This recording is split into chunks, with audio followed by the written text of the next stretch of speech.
As I said these words, I became aware of a dull pain in the foot that was resting on the rung of the ladder. I was, in addition, exhausted by the difficult position I had been maintaining until then. I gently lowered myself to sit down, and leaving my legs to dangle to the left and right of the window, I started my journey on horseback. I have always preferred this way of traveling to all others, and I am passionately fond of horses. Still, of all those I have seen or those I have heard about, the one I would most ardently have wished to possess is the wooden horse which is spoken of in the 1001 Nights, on which you could travel through the air and which sped off as fast as lightning when you turned a little peg between its ears. Now you may remark that my mount resembled a great deal the one mentioned in the 1001 Nights. Thanks to his position, the traveler astraddle his window communicates on the one side with the sky and can enjoy the imposing spectacle of nature. Meteors and stars are at his disposal. On the other side, the side of his dwelling place, and the objects that it contains bring him back to the idea of his existence and make him turn his thoughts back to himself. A single movement of his head acts as a replacement for the enchanted peg and is sufficient to bring about in the traveler's soul a change as rapid as it is extraordinary. One minute he is an inhabitant of earth, the next of the heavens, and his heart and mind experience the full gamut of pleasures that it is granted man to feel. I could anticipate in advance the full benefits I might derive from my steed when I felt I was firmly and comfortably ensconced in the saddle, certain that I had nothing to fear from thieves or from my horse stumbling. I decided that this was a golden opportunity to turn to an investigation of the problem that I had to resolve, touching the preeminence of reason or feeling. But my first reflection on this subject made me stop in my tracks. Is it really for me to set myself up as a judge in a cause like this? I murmured to myself. For me, who in my conscience have already decided in favor of feeling. But on the other hand, if I exclude the people whose heart wins out over their heads, whom will I be able to consult? A geometer? Pah! They're all in the pay of reason.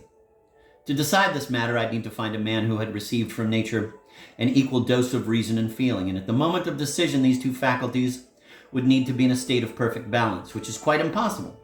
It would be easier to establish a balance of power in a republic.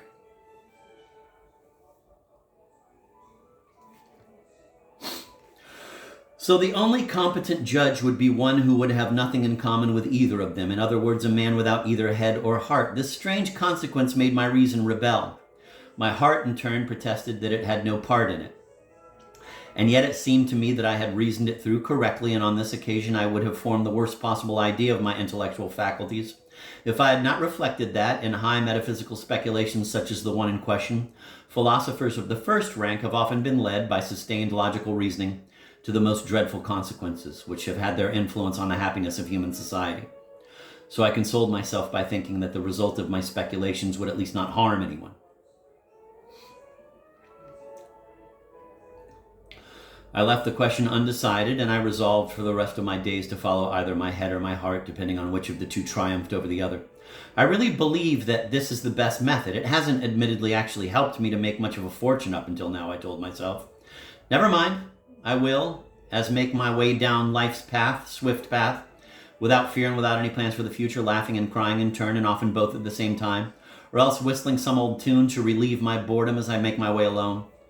At other times, I pick a daisy from some hedge corner. I pluck its leaves one after another, saying she loves me a little, a lot, passionately, not at all. The last one almost always produces a not at all. It's true. Elisa doesn't love me anymore. While I busy myself with these thoughts, the whole present generation of the living is passing by like a great wave. It will soon, together with me, be breaking against the shores of eternity. And as if the storm of life were not impetuous enough, as if it pushed us too slowly up against the barriers of existence, the nations and their multitudes murder each other as they rush forward, and thereby forestall the term fixed by nature. Conquerors, themselves swept away by the swift whirlpool of time, amuse themselves by laying low thousands of men. Ah, gentlemen, what can you be thinking of?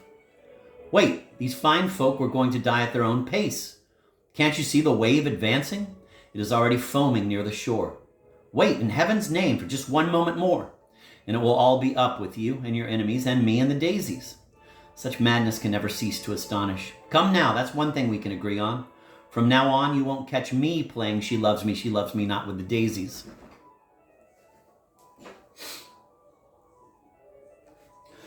Having settled on a prudent role of conduct for the future, thanks to a lucid and logical piece of reasoning, as we have seen in the preceding chapters, I was left with one highly important point to settle on the subject of the journey I was about to undertake. It's not enough, after all, just to sit in a carriage or on a horse. You also need to know where you want to go.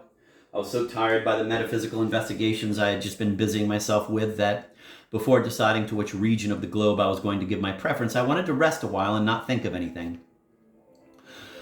This is a way of existing which is also an invention of mine, and it has often been beneficial to me, but it isn't granted to everyone to make use of it.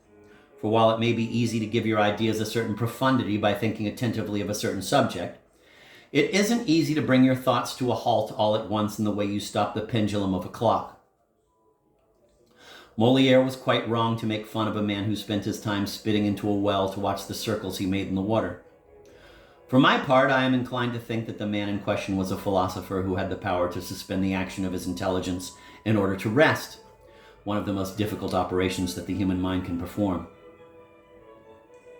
I know that the persons who have received this faculty without having wished for it, and who don't usually have a thought in their heads, will accuse me of plagiarism and will claim priority, but the state of intellectual immobility I have in mind is quite different from the one they enjoy, and for which M. Necker has composed an apologia.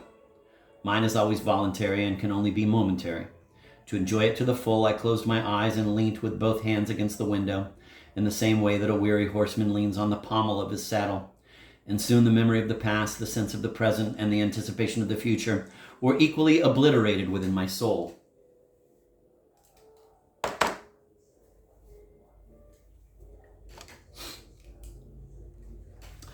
As this mode of existence powerfully encourages the invasion of sleep, after half a minute of pleasure, I felt my head falling onto my breast.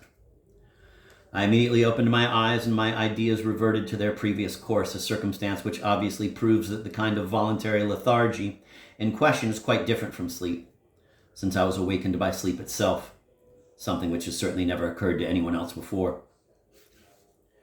Raising my eyes to the sky, I noticed the pole star over the rooftop of the house. This struck me as an excellent augury, coming just as I was about to set off on a long journey.